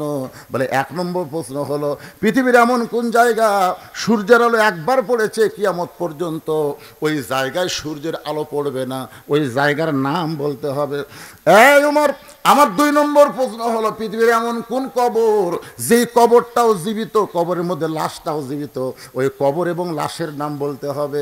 আমার 3 নম্বর প্রশ্ন হলো, পৃথিবীর এমন কোন 2 যমজ ভাই একই সঙ্গে জন্মগ্রহণ করছে, আবার বহু বছর একসঙ্গে 2 ভাই মৃত্যুবরণ করছে, কিন্তু এক ভাইয়ের সাথে 100 বছরের বড়, এই 2 ভাইয়ের নাম বলতে হবে। আমার 4 নম্বর প্রশ্ন হলো, ওমর পৃথিবীর এমন কোন কারাগার যে কারাগারের মধ্যে কয়েক নিঃশ্বাস নেবার পারে না, এরপরেও জীবিত থাকে? এই 4টা প্রশ্নের উত্তর যদি দিবার পারো তাহলে আমি পাদ্রী মুসলমান হব। ওমর ফারুক বলে, পাদ্রী ভাই উত্তর তো দেওয়ার কথা দূরের কথা, এমন প্রশ্ন আমি জীবনে শুনি নাই। ওমর ফারুক যখন উত্তর দিবার না পারে, তখন পাদ্রী আর ঈমান গ্রহণ করে নাই। ওমর ফারুক জেরুজালেম থেকে যখন মদিনায় আসলেন, আলীর সঙ্গে দেখা। আলী বলতেছে, আমির আল মুমিনিন জেরুজালেমের খবর কি? ওমর ফারুক বললেন, হাজার হাজার খ্রিস্টান মুসলমান হয়েছে, কিন্তু একটা পাদ্রী মুসলমান হবার চাই হইল না। ওমর ফারুক বললেন, আলী আমাকে 4টা প্রশ্ন করেছে, উত্তর দিবার পারলে মুসলমান হতো, কিন্তু আমি উত্তর দিবার পারি নাই বলে সে মুসলমান হয়নি। আলী বলতে যে কী প্রশ্ন করছে? ওমর ফারুক বলেন, 1 নম্বর প্রশ্ন হলো, পৃথিবীর এমন কোন জায়গা সূর্যের আলো একবার পড়েছে কিয়ামত পর্যন্ত পড়বে না, ওই জায়গার নাম কি? আলী বলতেছে, ওই জায়গা হলো ওমর যখন হজরত মুসা আলাইহিস সালাম যখন সাগর পাড়ি দেয়, ওই সময় আল্লাহ সাগরকে রাস্তা বানায় দিছিল। ওই রাস্তায় যখন ফেরাউন নামছে, আবার সাগর পূর্বের মতন হয়ে গেছে। ওই যে মুসা আলাইহিস সালাম যখন রাস্তা হয়েছিল, ওই সময় সূর্যের আলো সাগরের তলদেশে গেছে। সাগর একত্র হওয়ার পরে কিয়ামত পর্যন্ত আর সূর্যের আলো ওই জায়গায় পড়বে না। ওমর ফারুক কয়, আলী রে আমার প্রশ্ন কোয়া শেষ না হতে উত্তর শেষ। 2 নম্বর প্রশ্ন হলো, পৃথিবীর এমন কোন কবর জীবিত, লাশটাও জীবিত? আলী বলতেছে, কবর হলো মাছ আর লাশ হলো ইউনূস আলাইহিস সালাতু ওয়াস সালাম। ওমর বলে, আলী রে 3 নম্বর প্রশ্ন হলো, এমন কোন 2 ভাই একই সঙ্গে জন্মগ্রহণ করছে, বহু বছর পরে একসঙ্গে আবার মৃত্যুবরণ করছে, কিন্তু এক ভাইয়ের সাথে 100 বছরের বড়? আলী বলতেছে, এক ভাইয়ের নাম হলো ওজাইর, আর এক ভাইয়ের নাম আজিজ আলাইহিস সালাম। ওজাইরকে আল্লাহ তাআলা 100 বছরের ঘুম দিছিল, 100 বছর ঘুমের পরে আবার চেতন করে হায়াত দিল। আবার কাফেররা 2 ভাইকে একসঙ্গে হত্যা করলো, কিন্তু ওজাইর ঘুমের মধ্যে থাকার কারণে 100 বছর সে ছোট ছিল। ওমর ফারুক কান্দার বলে, আলী রে 4 নম্বর প্রশ্ন করেছে, পৃথিবীর এমন কোন কারাগার কয়েক নিঃশ্বাস নেবার পারেনের পরও জীবিত থাকে? আলী বলতেছে, মায়ের পেটের সন্তান নিঃশ্বাস নেবার পারে না, এরপরও আল্লাহ জীবিত রাখে। এই জন্যে আলী হলেন সবচাইতে জ্ঞানী, এমন জ্ঞানী। নবী সাহাবেদের নিয়ে আলী নিয়ে খাওয়া দাওয়া করতেছে, খুরমা খেজুর। জোরে কোন কি খেজুর? খুরমার কথা বললে তো একটা কথা না বললে হয় না। আমাদের রোজার শুরুতে কিন্তু একজন মন্ত্রী বলছিল, আপনারা বড়ই ইফতার করবেন। কি দিয়া? আল্লাহ রাসূল কি বলেছেন? কথা কয় না কি? ঠান্ডা পানি আর খুরমা খেজুর একটা হলেও নবীর সুন্নত আদায় হবে। আর একটা খুরমা খেজুরের লাগাম ধরা পারে না, বড়ই খাবার কয়। তো খুরমা খেজুর খাচ্ছেন, নবী সাহাবীদের নিয়ে আলী নবীর কাছে বসে আছে, একের পাশে। আল্লাহ রাসূল খুরমা খেজুর খায়, বিচিটা খপ করে আলীর সামনে রাখে। কিছুক্ষণ পরে রাসূল বলতেছে, দেখো আলীর পেটে এত খিদা, একলাই কতগুলো খেজুর খাচ্ছে, মুখের সামনে বিচির টিপ। আলী বলছে, আসলেই তাই ভাই, আমার খিদা বেশি। অনেকগুলো খেজুর খাইছি, বিচি অনেকগুলা, কিন্তু তোমরা বলো তো খিদা কার বেশি, যে বিচি বার করা খায় না বিচি সহ খায়? তো বলতে যে খিদা তো তারই বেশি, তাই বিচি বার করার সময় পায় না। তো নবীর দিকে তাকায় দেখো একটাও বিচি নাই, মানে এত খিদা লাগছে বিচিগুলো পর্যন্ত বার করা পারেনি। সঙ্গে সঙ্গে রাসূল বলে, ওঠ! আল্লাহ নবী বলে, ওঠো! আলীকে উঠায় নিয়ে বুকের সঙ্গে জাপটে ধরে বলেন, আলী রে, আমি হলাম এলেমের শহর, তুই হলি সেই শহরের দরওয়াজা। ধরে কোন সুবহানাল্লাহ। লোকটা বলতেছে, ভাইজান, আপনার মতন মহান ব্যক্তির যদি লাগাম কিনে এনে দিবার পারি, এই ওসিলায় আল্লাহ হয়তো আমারে জান্নাত দিবে। সরাল্লাহ না কেন? আলী বলতেছে, আমার ঘোড়ার লাগাম কিনে এনে দেওয়ার ওসিলায় আল্লাহ তোমারে জান্নাত দিবে, এইটা তুমি কেমনে বুঝলে? বলে, আমি বুঝিনি তো, রাসূল বুঝাইছে। আপনার হয়তো মনে নাই, আপনার বিয়ার খবর কি? বিয়ার খবর কি? কোনদিন নিজের ইচ্ছায় বিয়ে করতে চান নাই, সঙ্গে আল্লাহ তাআলা আপনার ব্যাপারে ঘটকালি করেছে। জোরে কোন সুবহানাল্লাহ। রাসূল বলে, আলী রে, বিয়ে করবা? আলী বলে, হুজুর, খিদা লাগলে আপনার কাছে আসি, আপনি খাবার দেন, আর যদি আপনি বলেন নাই, সারাদিন না খেয়ে থাকা লাগে, আমার আবার বিয়ে। আল্লাহ রাসূল বলে, রে, মক্কার বহু, মদিনার বহু ধনী ধনী বিয়ে করবার চাইছে রে আমার কলজার টুকরা ফাতেমাকে, কিন্তু আল্লাহ রাজি হয় না। তোর প্রতি আল্লাহ খুশি, তুই আমার ফাতেমারে বিয়ে কর। আলী তো সেই খুশি। সুবহানাল্লাহ। রাসূল বলে, খুশি হলে হবে না রে, মহরণা দেওয়া লাগবে। তোর মহরণা দেওয়ার কি আছে? আলী বলে, হুজুর, আমার কিছু নাই। রাসূল বললেন, তোমার মাথার হেলমেটটা বিক্রি করে যাও। লোকটা কান্দার বলে, আলী ভাই, আপনি মাথার হেলমেট নিয়ে যখন বাজারের দিকে যাচ্ছেন, এমন সময় পিছন দিকে এক ব্যক্তি দৌড়ায়, ওই ব্যক্তির নাম হলো ওসমান গনি। আলী রে, হঠাৎ হযরত আলী থমকে যায়। ওসমান গনি বলে, আলী, কোথায় যাওয়া? বলে, ওসমান ভাই, আপনি কি জানেন আমার বিয়ার ফুল ফুটছে, আমার বিয়ে হবে নবীর কলিজার টুকরা ফাতেমার সঙ্গে। মোহরান স্বরূপে হেলমেট বিক্রি করে দাম হবে, সেইটা আদায় করা লাগবে, আমি বাজারের দিকে যাই। ওসমান গনি বলে, হেলমেটের দাম কত নিবা? আলী বলতেছে, আপনার কাছে দাম চাওয়াই হলো ঠকা, কি চাবো আমি, বলেন আপনি কি দিবেন? সঙ্গে সঙ্গে ওসমান গনি এক টোপলা টাকা দেয়।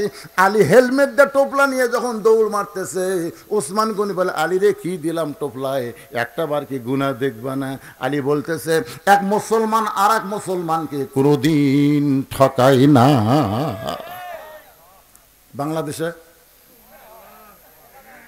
বাংলাদেশে যত ঠকাই কোন মাসে?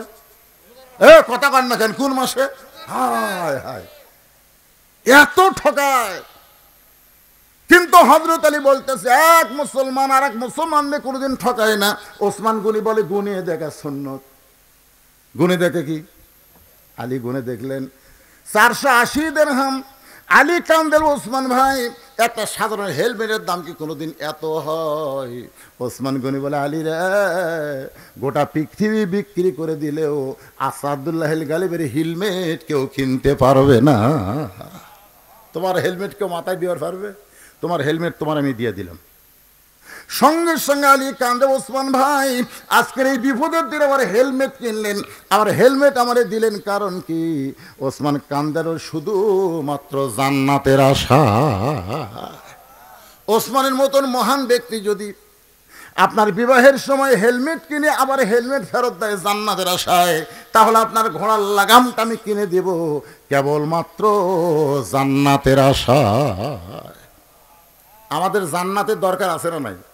আলী লোকটাকে 2টা দিরহাম দিল, ওই 2 দিরহাম নিয়ে বাজারে গেছে, গোটা বাজার ঘুরতেছে, ঘোড়ার লাগাম নেই। যেখানে যায় কয়, ভাই, আমাদের এই বাজারে তো ঘোড়ার লাগাম বিক্রি হয় না রে, এখানে হয়তো পাওয়া যাবে না, আপনার আর এক বাজারে যান। লোকটা চিন্তায় পড়ে গেছে, তাহলে আর এক বাজার কোন দিকে? এমন সময় ওই লাগাম চোর। ধরে কোন কি চোর? কে নিবা লাগাম, কে নিবা লাগাম? লোকটা দৌড়েছে, বলে, ভাই, গোটা বাজার খুঁজে যখন লাগাম নাই, তুমি লাগাম বিক্রি করতে আইছো, দাম কত নিবা? বলে, 2 দিরহাম। সঙ্গে সঙ্গে 2 দিরহাম দিয়ে হাত ধরে বলতেছে, আল্লাহ তোমাকে জান্নাত দিক। চোর চুম করছে কে রে? আপনার কি মনে করেন? সুদারু ঘুষারু 10,000 টাকা দান করলো, আর একটা গরিব মানুষ 20 টাকা দান করলো, আল্লাহর কাছে কোনটার দাম বেশি? কিন্তু বক্তারা 20 টাকা যে দান করছে ওর খবরই নাই, লিয়ে থুয়ে দিছে, আর 10,000 দিলে হাত তুলে, আল্লাহ, আল্লাহ কাছে যত দোয়া কর কবুল হবে না, যতই দোয়া কর কবুল হবে না। আল্লাহ মানুষের অন্তর জামিয়ে, ধরে কোন কথা ঠিক কিনা? কথা গান অন্তরের খবর জানে খে। যেই বলছে, ভাই, আল্লাহ আপনাকে জান্নাত দিবে। সঙ্গে সঙ্গে লাগাম চোরা চমকে উঠছে, কারণ জানে এই লাগাম হলো চুরি করা, এইটা বিক্রি করে কোনোদিন জান্নাত পাওয়া যায়? কথা কন না কেন? যায়। চুরি করা, ঘুষ খাওয়া, সুদ খাওয়া, টাকা দান করলে জান্নাত পাওয়া যাবে না। হালাল কামাই থেকে অল্প দান করেন, ওই দানটা আল্লাহকে দোস্ত বানায় দিবে। রাসূল বলেছেন, সফি হাবিবুল্লাহ, যারা দান করবে তারা আল্লাহর দোস্ত। ধরে কোন সুবহানাল্লাহ। লোকটা লাগাম নিয়ে হযরত আলীর কাছে গেছে। হযরত আলী লাগাম দেখার সঙ্গে সঙ্গে কান্না শুরু করেছে। লোকটা বলে, ভাইজান, এই লাগামকে আপনার পছন্দ হয় নাই? লাগাম দেখার সঙ্গে সঙ্গে কান্না শুরু করে দিলেন। আলী ঘোড়ার মুখে লাগাম নাই বলতেছে, ভাই রে, যেইটা বান্দার জন্য হালাল ছিল সেইটা কর্মদোষে হারাম হয়ে গেল। আমার কথা কি আপনার বুঝবার পারছেন? এরে পানি চচ্চর করে পড়তেছে রে, এর কেউ নাই? আমি কি কথা বললাম?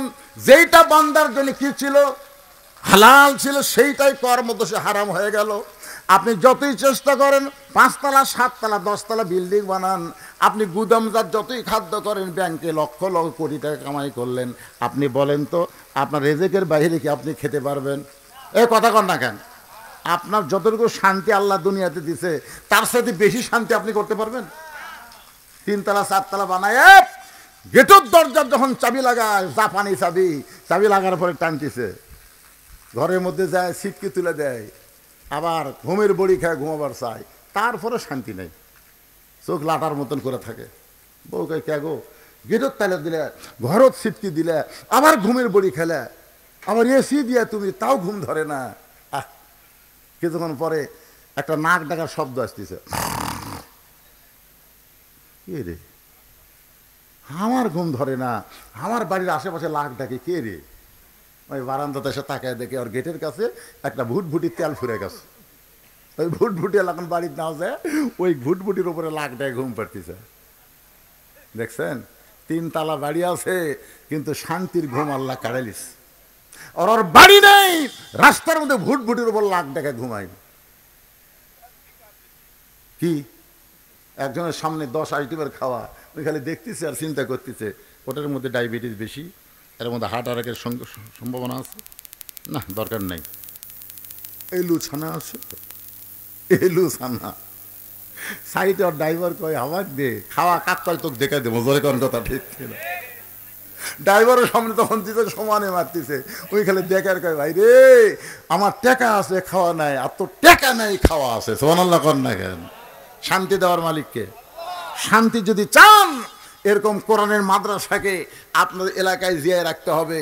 আজকে মুসলমান ফিলিস্তিনিরা আজকে আল্লাহর ঘর কাবার বাইতুল মুকাদ্দাসের জন্য জীবন দেয়। আজকের এই কোরআন বাংলাদেশে বিজয়ের জন্য আমরা কারা কারা জীবন দেওয়ার চাই, আল্লাহকে 2 হাত তুলে একটু দেখাবো কারা কারা জীবন দেব। লিল্লাহি তাকবীর। হাত নামান। সমস্যা হলো 90% মুসলমানের দেশে প্রাইমারি চলে সরকারের টাকা দিয়া, আর কোরআনের মাদ্রাসা চলে মানুষের দান সদকা দিয়া। আপনার যে হাতকে খাটো করেন, আমার মোর্শেদ ভাই যেভাবে আদায় শুরু করলো, আমি মনে করলাম ওটা দিবেন, কিন্তু আপনাকে দেওয়ার সাইজ দিকে মনে হলো না যে মাদ্রাসা আবার কলম তুলিছে, ছাদ ঢালাই দিবে। ছাত্র আটতেছে না ভাই, ছাত্র আটতেছে না, প্রাইমারির ছাত্র নাই, বিল্ডিং 3 তলা। জোরে কোন কথা, ঠিক কথা কর না কেন? আর হাফেজি মাদ্রাসায় এত ছাত্র আটতেছে না, তারা বিল্ডিং করবে কিন্তু তাদের টাকা নেই। এই জন্য আজকে যারা এখানে বসে আছেন, সম্পদকে দুনিয়ার সব কিছু মনে না করে আল্লাহর জান্নাতকে বিশ্বাস করে এখানে 100 জন আল্লাহর বান্দা চাই, 100 জন যাদের বাপ মা কবরে গেছে, নবীর মাদ্রাসা একটা কোরআন শরীফ দান করবেন। উঠলো কে মুরব্বী? এখন উঠলো কেন? এই সময় এই দেখেন, ঘড়ির দিকে তাকায় দেখেন, এখন 12:20 বাজতেছে না, কত? 12:15 বাজতেছে। এই 12:15 মানে কি? এই সময় কি উঠতেছেন কেন? এতক্ষণ তো ওঠেননি। আল্লাহ তোমার কোরআন বিজয়ের আন্দোলনে 2 হাত তুলে দেখালো, অথচ তোমার নবীর মাদ্রাসায় একটা কোরআন শরীফ দান করার ব্যাপারে যারা কৃপণতা করতেছে। এই মাদ্রাসায় আমি শুনলাম 70 জনের বেশি ছাত্র আছে। কত ছাত্র? 70 জন। আমার ইলিয়াস ভাই বসে গেছেন, এটা এসে মাশাআল্লাহ, 70 জনের বেশি ছাত্র। একটা করে ছাত্রকে একটা করে কোরআন শরীফ দান করা লাগবে। সবচাইতে বড় দান মাদ্রাসার বাচ্চার হাতে একটা কোরআন। আপনারা হয়তো চিন্তা করতেন হুজুর এত রাত্রে আমরা কোরআন কুড়ি কিনবার যাবো। কোরআন কিনা লাগবে না, 500 টাকা দান করবেন, আল্লাহ রাস্তায় একটা কোরআন দানের সওয়াব আল্লাহ আপনাকে দিবে। আপনাদের বাপ মা যদি মারা যায় আল্লাহ কবরকে জান্নাতের বাগান বানাবে। ভাইজান কে 500 টাকা দিবেন বাপ মার কবরকে জান্নাত বানানোর জন্য? নবীর মাদ্রাসা একটা কোরআন নগদে দান করা লাগে ভাইজান, এটা কিন্তু বাকি না। যারা দিবেন যারা দিবেন তারা একটু উঠে আসেন। যদি তারা উঠতে না পারেন মাদ্রাসার তালবে ইলমকে ভিতরে পাঠিয়ে দেন। আল্লাহ তোমার বান্দারা নবীর মাদ্রাসায় 500 টাকা বাবদ কোরআন শরীফ বাবদ 500 টাকা দান করছে। আল্লাহ কি নাম? সবুজ। আল্লাহ 2টা কোরআন বাবদ আল্লাহ তোমার এক মুরব্বী বান্দা রিজাউল ইসলাম 1000 টাকা দান করেছে। আল্লাহ দানকে কবুল করেন, আল্লাহুম্মা আমিন।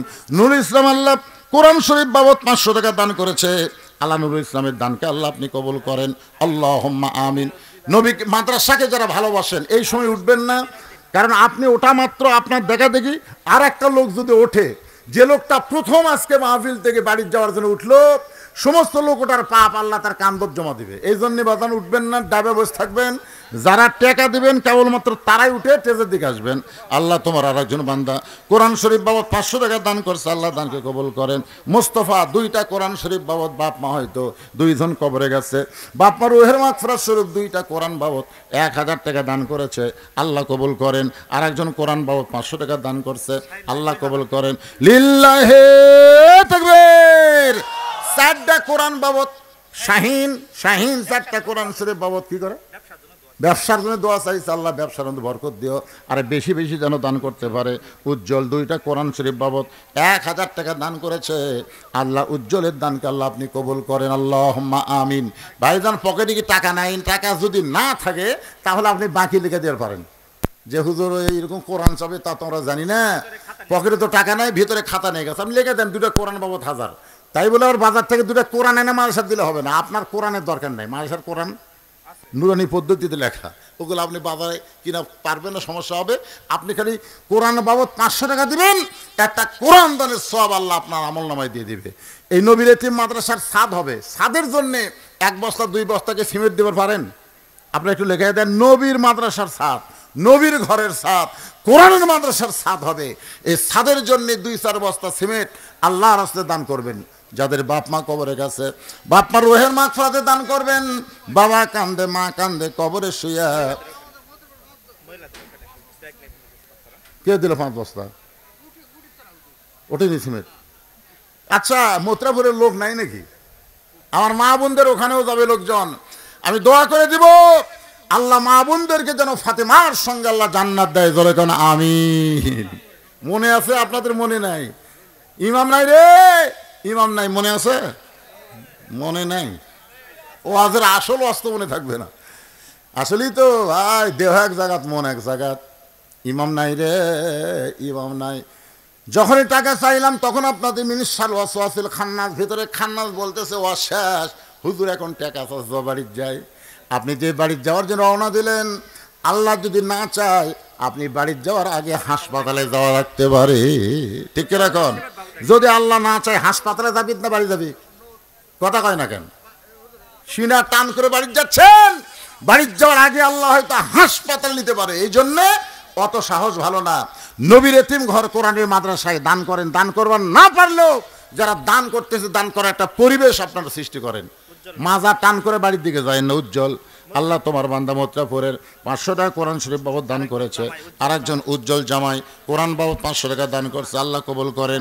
সোহাগ কোরআন শরীফ বাবদ 500 টাকা দান করেছে, আল্লাহ সোহাগের দানকে আল্লাহ কবুল করেন। 2 জন মহিলা মাশাআল্লাহ, আমার মায়েদের মধ্যে নামসা 2 জন মা 500 1000 টাকা করছে দান কোরআন শরীফ বাবদ, আল্লাহ দানকে কবুল করেন, আল্লাহুম্মা আমিন। লিপটন লিফটন, এটা কি মুসলমানের নাম না খ্রিস্টানের নাম রে? লিফটন, নিস্কন, এ ভালো নাম থরেন বারে। নামের ওসিলায় শেষ পর্যন্ত নামের ওসিলায় আল্লাহ জান্নাত দেবে। কার নাম? ও বুরহান জাহাঙ্গীর। তো সেটাই করবেন। আল্লাহ বলবে মরিয়ম, তা হাসর ময়দানে যত মরিয়ম আছে সব খাড়া হবে। আল্লাহ বলবে আমি ঈসার মা মরিয়মকে ডাকলাম, তোমরা ডাকলা কেন? তখন বান্দিরা বলবে আল্লাহ আপনার বলা লাগতো ঈসার মা মরিয়ম, আপনি ঈসার মা মরিয়ম না বলে শুধু মরিয়ম কোসেন, আর আমাকে নাম যে মরিয়ম, আমরা কি করবো? আল্লাহ তখন বলে ঈসার মা মরিয়মের নামের সাথে নামের মিল, এ ওসিলায় শেষ আমলে তোদেরকে জান্নাত দিয়ে দিলাম। ধরে করছো না, এই জন্য নামগুলো একটু ভালো হবেন। কে সিমেন্ট আপনি দিয়ে শুরু হলেন কোন দিছেন? আগেই দিছেন কি নাম? না না, নাম না বললে কামাই কিভাবে হবে? তাবুকের যুদ্ধে আল্লাহ নবী যখন দান চাইলেন তোর কি গোপন চাষেন? এখন গোপন চাষে প্রকাশ্যে চাইছে। কেউ হুজুর কয় যে গোপন দান করলে বেশি সব, গোপন দান করার কথা বললেই ফাঁকি মারবি। তোর কথা ঠিক না? আপনার বলেন তো মসজিদের দান বাক্সে কোনোদিন 500 টাকা বাঁচেন? এ কথা কন না কেন? 500 টাকা বাঁচেন কি জন্য পাননি? গোপন দান। গোপন দান শয়তানকে 10 টাকা দে, 10 টাকা দে, 10 টাকা দে, 10 টাকা, মানে গোপন দান 500 টাকা কোনদিন বাক্সের মধ্যে ঢুকবি না, খালি 10 আর 5, 10 আর 5, দুই একজনের কাঁচা টাকা করতে ছাড়িয়ে দেয়, শব্দ যেন হয়, জনগণ যেন বুঝে কিছু করতেছে। আর প্রকাশ্য দান তাবুকের যুদ্ধে আল্লাহ নবী চাইছে, কে কত বারো, কে বললো নাম বলা যাবে না। আপনি যদি রিয়া না থাকে, আপনার নামের ওসিলায় যদি নাম শুনে আরো 10 জন দেয়, ধরে কোন কথা ঠিক কিনা ভাইজান? 10 বছর সিমেন্ট দেওয়ার কোন আল্লাহর বান্দা নাই। আপনি পায়খানা পাকা করলেন রে, আপনার গোসলখানা টাইলস দিলেন, আর নবীর ঘরের মাদ্রাসার ছাদ হবে, আপনার কাছে সিমেন্ট চা হলো, আপনারা মাথা তুললেন না। 10 বছর সিমেন্ট দেওয়ার কোন আল্লাহর বান্দা আছে? আবু বকর রাদিয়াল্লাহু সঙ্গে আল্লাহ যেন জান্নাত দেয়, ধরে কোন আমিন। এই খাতালা ভাইরা খবর আছে?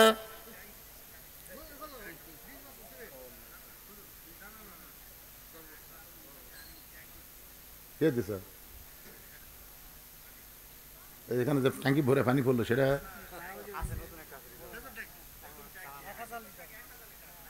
1000 লিটারের একটা ট্যাঙ্কি দিছে। দাম কত ভাই?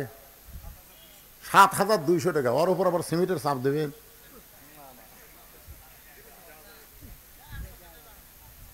না যাই দিবার পরে তাই পারি, ঠিক কিনা বলেন? যদি আমার জাহাঙ্গীর ভাই নাকি না সাজু সাহেব যদি পারে সিমেন্ট কিছু আল্লাহর হস্তে, আল্লাহ তাকে বরকত দিয়ে দিবে। আল্লাহুম্মা আমিন। জব্দুল সোনার মৃত জব্দুল সোনার স্ত্রী কোরআন শরীফ বাবদ 500 টাকা দান করেছে। আল্লাহ স্বামীর কবরকে জান্নাতের টুকরা বানান। আল্লাহুম্মা আমিন। সাহারা বেগম আমার একজন মা, 1050 টাকা করছে দান, 2টা কোরআন আর একটা 50 টাকা দান। আল্লাহ সাহারা মায়ের দানকে আল্লাহ আপনি কবুল করেন। আল্লাহুম্মা আমিন। কবুল করো, কবুল করো মোদের কামনা, দানকারীকে দিবেন জান্নাত, আল্লাহ নিরাশ করবেন না। আলহাজ মোহাম্মদ গোলাম মোস্তফা তালুকদার কি দিছে? লিল্লাহি তাকবীর। আলহাজ মোহাম্মদ গোলাম মোস্তফা তালুকদার সাহেব 15,000 টাকা, ধরে বলেন মারহাবা। আচ্ছা, আমার ভাই মোর্শেদ ও যখন ওয়াজ করলো তখন একজন 15,000 দিল, সেটা কে?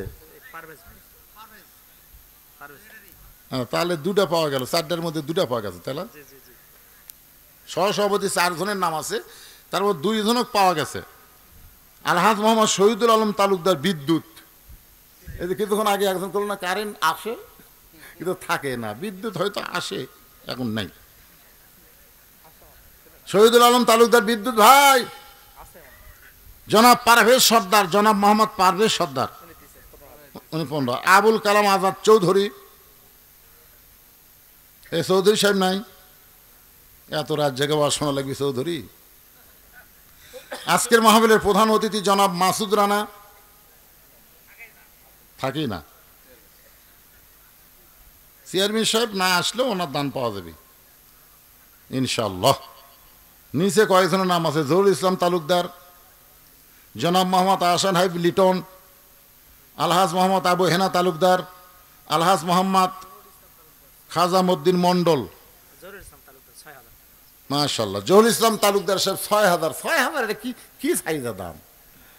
না না, 7টা হাজার দিলে বোঝা গেল 7টা জাহান্নামতে বাঁচবার চাই, 8টা হাজার টাকা দিলে 8টা জান্নাত পাওয়ার চাই, 10,000 টাকা দিলে আশার মহার সারা সাথে যাবি, 5 দিলে 5 ওয়াক্ত নামাজ হবে, কিন্তু 6 কিভাবে হয়?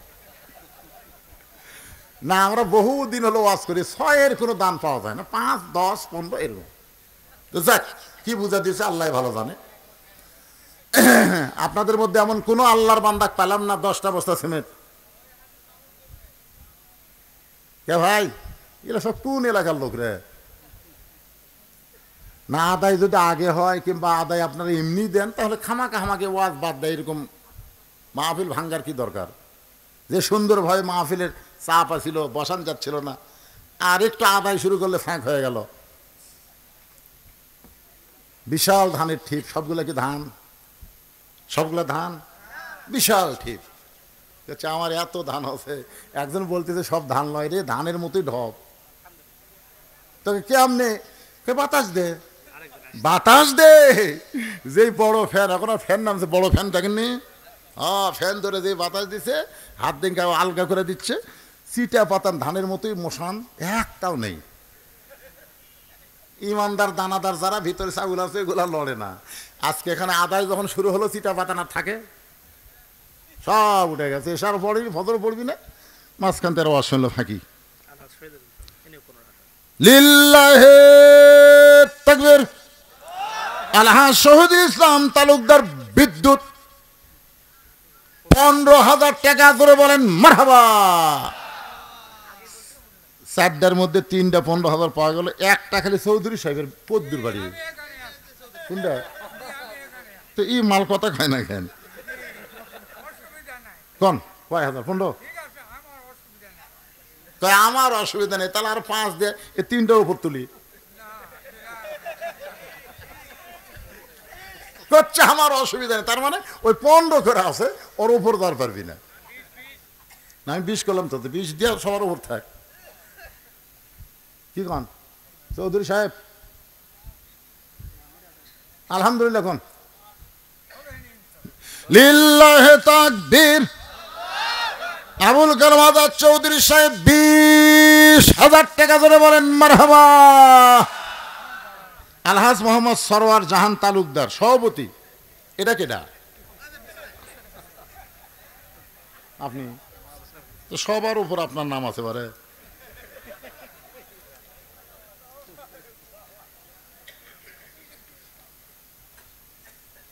উনি কি দিবে ওনাকে আমি বলবো না, আপনার ইচ্ছা যা বলবে তাই।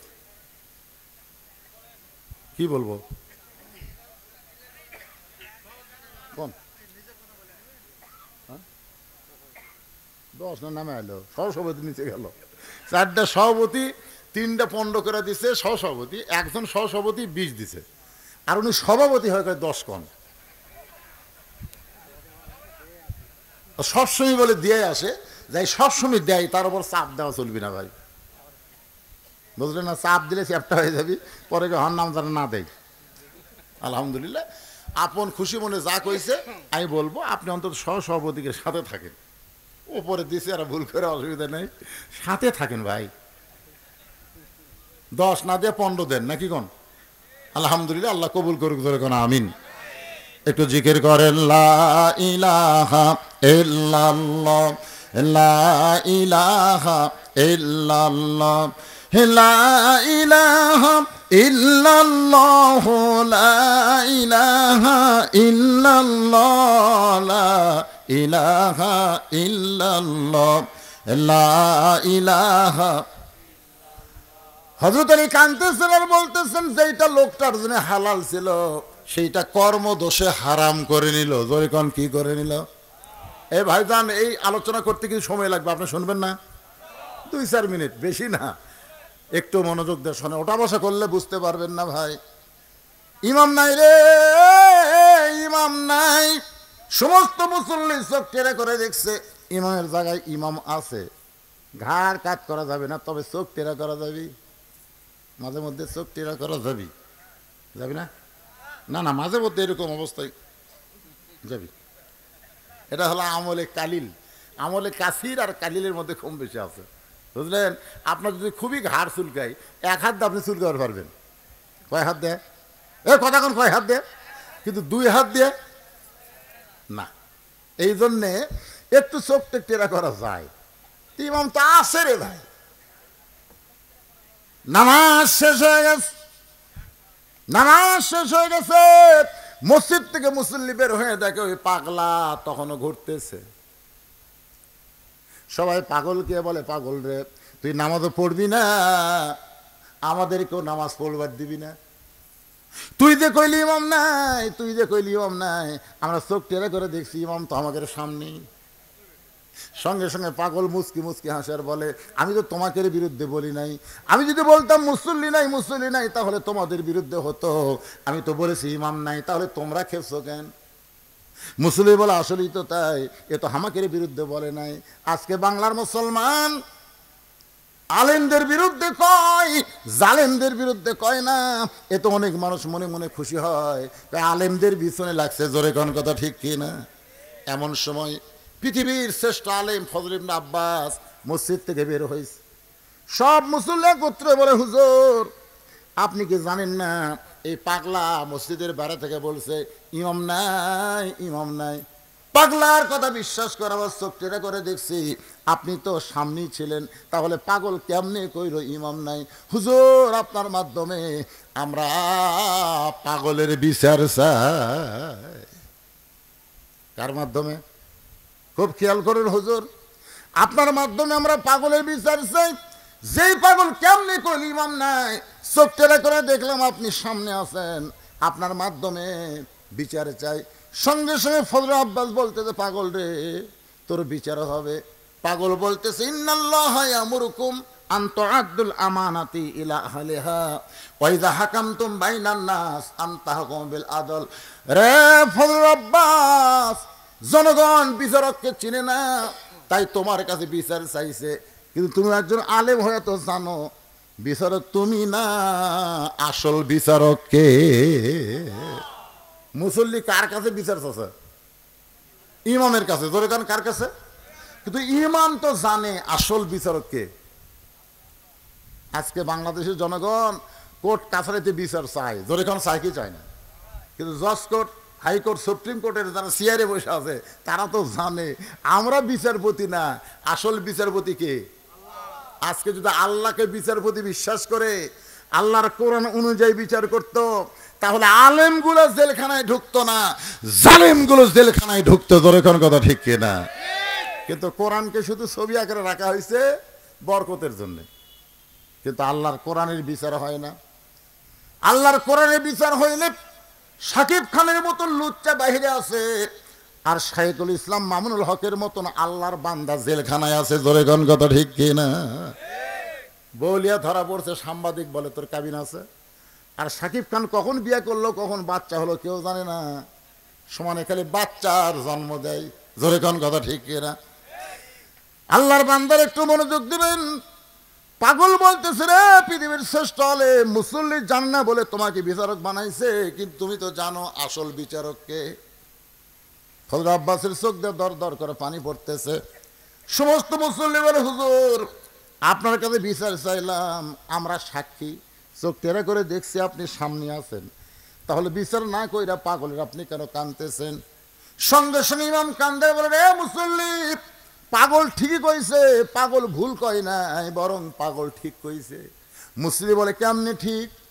পাগল যখন কইছি ইমাম নাই, তখন আমরা চোখ টেরা করে দেখছি আপনি আমাদের সামনে আছেন, তাহলে পাগল কেমনে ঠিক কইলো আপনি আমাদের বুঝাইয়া দেন। এবার পাগল দৌড় মারি আর বলে, রে ইমাম, আসল কথা বলে তুমি ধরা পড়েছ। ফজল আব্বাস যে কথা বলছে এটা নকল না আসল? জোরে খান কি কথা? হক কথা বলে তুমি ধরা পড়েছ। সমস্ত মুসল্লি বলে, হুজুর পাগল কেমনে ঠিক কইলে একটু আমাদের বুঝাইয়া দেন। আব্বাস বলতেছে, তাহলে শোনো, জোহরের ফরজ কয় রাকাত? জোরে কোন কয় রাকাত? 4 রাকাত। ইমামতি করে কয় রাকাতের? 4 রাকাতের। আমার কথাকে আপনারা বুঝতে পারতেছেন না? জোহরের ফরজ নামাজ কয় রাকাত? ফজল আব্বাস বলতেছে 4 রাকাত নামাজের নিয়ত করলাম, 1 রাকাত নামাজ আমি ছিলাম, 2 রাকাত নামাজ আমি ছিলাম, কিন্তু 3 রাকাত নামাজে আমার ভিতরে আমি ছিলাম না। 4 রাকাত নামাজ আবার আমি ছিলাম, 4 রাকাত নামাজে আমি ছিলাম, 1 রাকাত নামাজে আমি ছিলাম, 2 রাকাত নামাজে আমি ছিলাম, কিন্তু 3 রাকাত নামাজে আমার ভিতরে আমি ছিলাম না। আমার ভিতরে আমি যখন নাই, তখন পাগল লোকমা দিছে, ইমাম নাই রে, ইমাম নাই।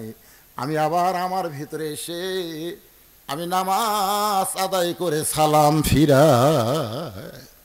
বুঝানোর জন্য বলতে যে ভাইজান শুধু দেহ নিয়ে মসজিদের মধ্যে গেলে হবে না, মনটাও দেহের মধ্যে রাখতে হবে। মন আর দেহ একত্র করে যদি মোতাবাজ্জা হবার পারেন, আপনার নেটওয়ার্ক ক্লিয়ার হবে। আমরা অনেক সময় মোবাইল করে আর বলি নেট নাই, কি নাই, নেট নাই, দরকার কি নাই, টাওয়ার নেই, টাওয়ার নেই। তার মানে কি নেটওয়ার্ক ক্লিয়ার নেই, কথা হতে পট করে, মাঝে মধ্যে আবার কথাই হয় না, টাওয়ার নাই। আমরা যারা নামাজ পড়ি মসজিদ, ওই মসজিদ কাবার দিক করে তৈরি করা হয়েছে। ওই কাবার কাছে রাসূল যখন মেরাজ করে আসলেন, কাবা তাওয়াফ করার সময় বললেন সাহাবীরা, রে কাবা দেখতেছো তার উপর ফাঁকা, কিন্তু আসলে ফাঁকা না, এ কাবা বরাবর আর একটা ঘর আছে, যে ঘরের নাম হলো বাইতুল মামুর। বাইতুল মামুর বরাবর আল্লাহর আরশ রয়েছে, যে আরশ আমার আল্লাহ তাআলা বসে আছেন।